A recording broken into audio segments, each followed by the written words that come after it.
মৰমৰ ছাত্ৰ-ছাত্ৰীসকল, তোমালোকক পুনৰ মই আন এটি নতুন ভিডিঅ'লৈ স্বাগতম জনাইছোঁ।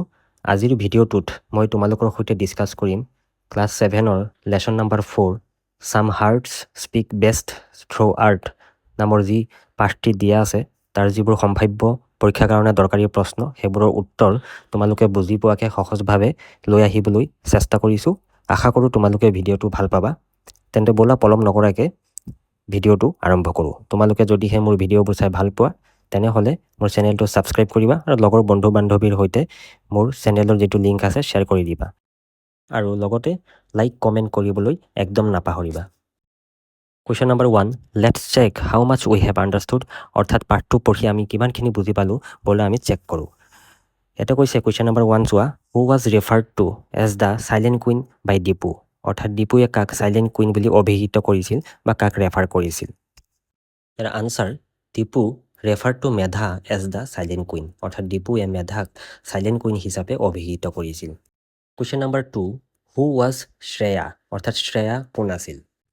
ইয়াৰ answer, Shreya was a new friend of Medha, অৰ্থাৎ শ্ৰেয়া মেধাৰ এগৰাকী নতুন বান্ধৱী আছিল।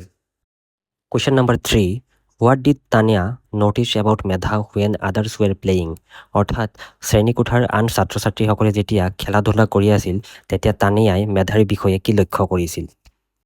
ইয়াৰ আনচাৰ হ'ব, Tania notice that Medha stayed alone quietly and enjoyed sketching a pelican while others were playing, অৰ্থাৎ তানিয়া ন'টিছ কৰিছিল বা লক্ষ্য কৰিছিল যে মেধাই অকলশৰে আছিল আৰু তেওঁ পেলিকান চৰাইবিধ চিত্ৰাংকন কৰি আছিল।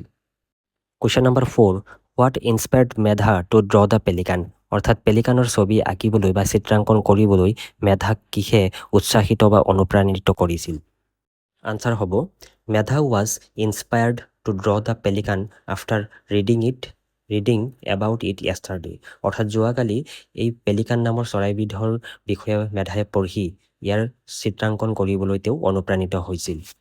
Question number 5, what message did the teacher try to convey by observing kindness week, অৰ্থাৎ কাইণ্ডনেছ উইক পালনৰ জৰিয়তে শিক্ষকসকলে বা শিক্ষকে ছাত্ৰ-ছাত্ৰীৰ মাজত কি বাৰ্তা দিবলৈ চেষ্টা কৰিছিল। ইয়াৰ আনচাৰ হ'ব, by observing kindness week the teacher tried to convey the message that kindness support and understanding can change someone's life, অৰ্থাৎ কাইণ্ডনেছ উইকৰ অবজাৰ্ভেশ্যনৰ জৰিয়তে বা পালনৰ জৰিয়তে শিক্ষকে এইটো বাৰ্তা দিবলৈ চেষ্টা কৰিছিল যে অকণমান সাহস, অকণমান দয়া আৰু অকণমান বুজনিয়ে কাৰোবাৰ জীৱনত হয়তো ডাঙৰ প্ৰভাৱ বা ডাঙৰ পৰিৱৰ্তন আনিব পাৰে। Question number 6, what do you think Tania stood for me means in the lesson, অৰ্থাৎ এই পাঠটোত তানিয়া মোৰ ওচৰত আছিল বা মোৰ ওচৰতে ৰৈছিল যি লাইন আছে তাৰ দ্বাৰা কি বুজাব বিচৰা হৈছে, তুমি কি বুলি ভাবা। ইয়াৰ আনচাৰ হ'ব, Tania stood for me means that Tania supported Medha and spoke up for her when others teased or ignored her, অৰ্থাৎ শ্ৰেণীৰ আন ছাত্ৰ-ছাত্ৰীসকলে যেতিয়া মেধাক জোকাইছিল বা তেওঁক ইগন'ৰ কৰিছিল, সেই সময়ত তানিয়াই কি কৰিছিল, মেধাক ছাপোৰ্ট কৰিছিল। এই লাইনটোৰ দ্বাৰা এইটোৱে বুজাব বিচৰা হৈছে। কুৱেশ্যন নম্বৰ 2ত আমাক আকৌ পাৰ্ট এ আৰু পাৰ্ট বিৰ লগত মিলাব দিছে। এতিয়া পাৰ্ট এত আছে চোৱা মেধা, ইয়াত পাৰ্ট বিত এনচাৰ হ'ব, a quite artistic girl who enjoy sketching. তাৰপিছৰটো তানিয়া, ইয়াৰ আনচাৰ হ'ব Medha's friend a cheerful and brave girl. তাৰপিছৰটো দীপু, ইয়াৰ আনচাৰ হ'ব a loud tough boy who mocks others. তাৰপিছত আছে বিমল, ইয়াৰ আনচাৰ হ'ব Dipu's partner who also' teases others. Question number 4বিত আমাক কিছুমান এডজেক্টিভছ অফ কোৱালিটি দিয়া আছে। এই হালধীয়া ৰঙৰ বাকচখনত দেখা পাইছা তোমালোকে। ইয়াৰ পৰা সঠিক শব্দ ব্যৱহাৰ কৰি তলত দিয়াবোৰ যিবোৰ খালী ঠাই আছে সেইবোৰ আমাক ফিল আপ কৰিব দিছে। এতিয়া কুৱেশ্যন নম্বৰ 1 আছে, Medha felt dash when no' one talk to her during lunch. ইয়াৰ আনচাৰ হ'ব লনলি, অৰ্থাৎ Medha felt lonely when no' one talk to her during lunch. দুপৰীয়াৰ আহাৰৰ সময়ত মেধাই অকলশৰীয়া অনুভৱ কৰিছিল যেতিয়া নেকি তেওঁৰ সৈতে কোনেও কথা পতা নাছিল। Question number 2, we should always be empathetic to those who are being bullied, অৰ্থাৎ যিসকল মানুহ বা যিসকল ছাত্ৰ-ছাত্ৰীক বেলেগে জোকায়, ইগন'ৰ কৰে, ছাপোৰ্ট নকৰে, তেওঁলোকক আমি কি কৰিব লাগে, এম্পাথেটিক, তেওঁলোকৰ পিনে আমি ইয়াৰ যিটো আনচাৰ হ'ব এম্পাথেটিক, এম্পেথেটিক বা সহানুভূতিশীল হ'ব লাগে। Question number 3, Medha was dash to Tanaya. ইয়াৰ আনচাৰ হ'ব গ্ৰেটফুল, অৰ্থাৎ মেধা ৱাজ গ্ৰেটফুল টু তানায়া, অৰ্থাৎ মেধাই তানায়াৰ প্ৰতি গ্ৰেটফুল আছিল। Question number 4, we should not be dash to others. ইয়াৰ আনচাৰ হ'ব rude. We should not be rude to others, অৰ্থাৎ আমি অন্যৰ পিনে কেতিয়াও খঙাল বা অন্য মানুহৰ সৈতে বেয়া ব্যৱহাৰ কৰিব নালাগে।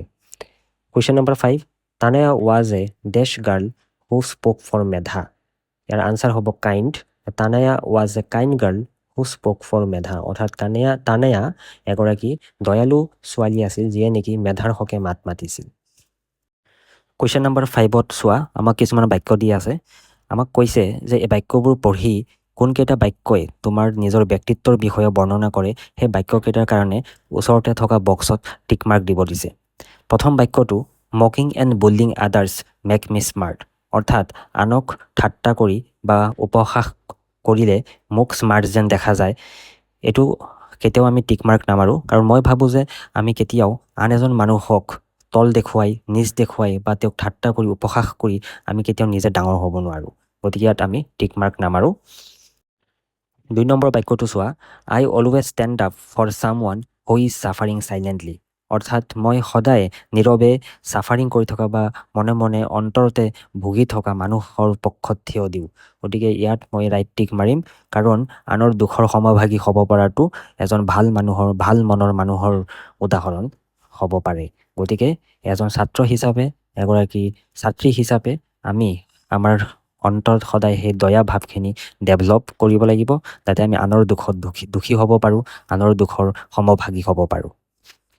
3 নম্বৰ বাক্যটো কৈছে, I never interfere when a group of persons bully a shy person, অৰ্থাৎ এদল মানুহে যেতিয়া এজন লাজুক ব্যক্তিক অত্যাচাৰ কৰে মই কেতিয়াও বাধা নিদিওঁ।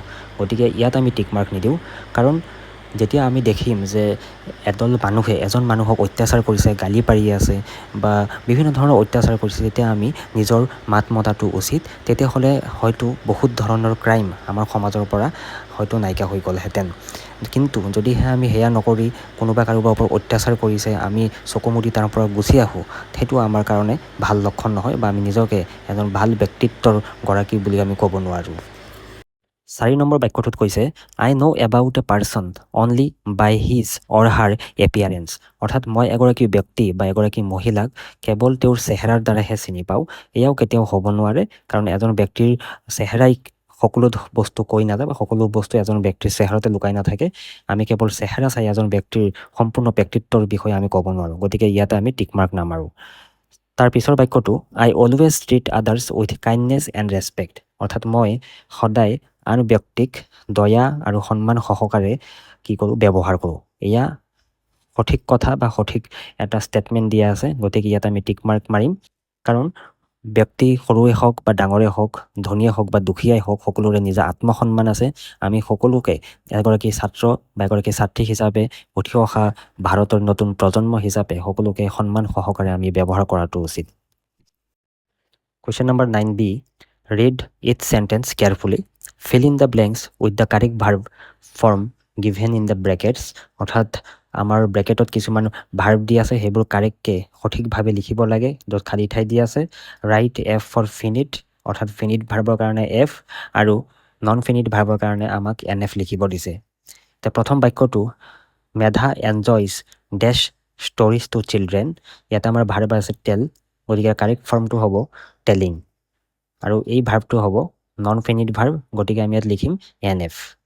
তাৰ পিছৰ বাক্যটো, they dash to school every day by bus, ইয়াত হ'ব যিহেতু গ' আছে ইয়াতে গ'ৱে হ'ব, they go' to school every day by bus, আৰু এই ভাৰ্বটো হৈছে এটা ফিনিট ভাৰ্ব, গতিকে ইয়াত আমি লিখিম এফ। তাৰ পিছৰ বাক্যটো, দীপু চ হিম ডেছ ইন দ্য পাৰ্ক, ভাৰ্বটো দিয়া আছে আমাক ৰান, গতিকে ইয়াৰ আনচাৰ হ'ব দীপু চ হিম ৰানিং ইন দ্য পাৰ্ক, আৰু এই ভাৰ্বটো হ'ব NF বা নন ফিনিট। তাৰ পিছৰ বাক্যটো, the teacher ask me dash the answer, আমাৰ ভাৰ্বটো দিয়া আছে ৰাইট, গতিকে ইয়াত হ'ব the teacher ask me to write the answer, আৰু এইটো হ'ব এটা নন ফিনিট ভাৰ্ব, আমি লিখিম NF। তাৰপিছত, Rahul dash his homework before going out, ইয়াতে ভাৰ্ব আছে ফিনিছ। আমি ইয়াতে লিখিম Rahul finished his homework before going out, আৰু এইটো এটা হ'ব ফিনিট ভাৰ্ব। মৰমৰ ছাত্ৰ ছাত্ৰীসকল, আজিৰ ভিডিঅ'টো মই এইখিনিতে সামৰণি মাৰিছোঁ। অতি সোনকালে তোমালোকৰ কাৰণে ইয়াৰ পাৰ্ট 2টো লৈ আহিম। তোমালোকক মই পুনৰ ৰিকুৱেষ্ট কৰিম যে তোমালোকে কাইণ্ডলি আমাৰ চেনেলটো ছাবস্ক্ৰাইব কৰিবা আৰু বন্ধু বান্ধৱীসকলকো ইয়াৰ লিংকটো শ্বেয়াৰ কৰি দিবা। কাৰণ ভিডিঅ' এটা বনাওঁতে বহুত কষ্টৰ দৰকাৰ হয়, বহুত সময়ৰ দৰকাৰ। গতিকে তোমালোকৰ অলপ ছাপোৰ্টে আমাক এনেধৰণৰ আৰু ভিডিঅ' বনাবলৈ, প্ৰস্তুত কৰিবলৈ আৰু প্ৰেৰণা যোগাব। গতিকে আশা ৰাখিলোঁ তোমালোকে নিশ্চয় আমাৰ ভিডিঅ'বোৰ ভাল পাবা। আন এটা পাৰ্ট লৈ অহালৈকে তোমালোকে সকলোৱে সুস্থ থাকা, ভালে থাকা আৰু লিখা পঢ়া ভালদৰে কৰি থাকিবা বুলি আশা ৰাখিলোঁ। ধন্যবাদ।